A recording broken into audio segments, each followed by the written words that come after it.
ফেনীর বন্যা পরিস্থিতির উন্নতি হতে শুরু করেছে। ফেনী পরশুরামের মূল সড়ক থেকে পানি নেমেছে। শুক্রবার 11 জুলাই রাত পর্যন্ত আশ্রয়কেন্দ্রে ছেড়েছেন প্রায় 5,000 মানুষ।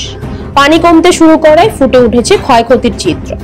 বন্যায় বিভিন্ন সড়ক ভেঙে যাওয়ায় যান চলাচল ব্যাহত হচ্ছে।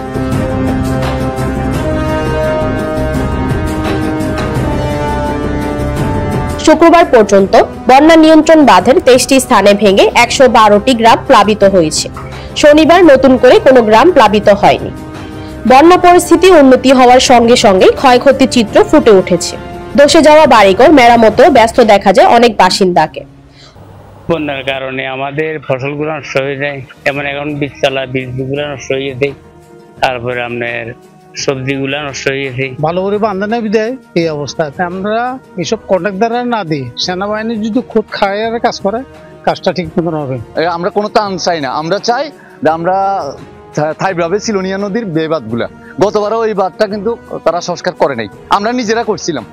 জমিতে তেমন ফসল না থাকলেও এবারের বন্যায় ক্ষতিগ্রস্ত হয়েছে পুকুর ও হ্যাচারির খামারিরা। কৃষি, মৎস্য ও পানি সম্পদ বিভাগের দেওয়া তথ্য মতে এবারের বন্যায় 2,350-টির বেশি মৎস্য ঘের ও পুকুর এবং 1,665 হেক্টর আমন বীজতলা ক্ষতিগ্রস্ত হয়েছে।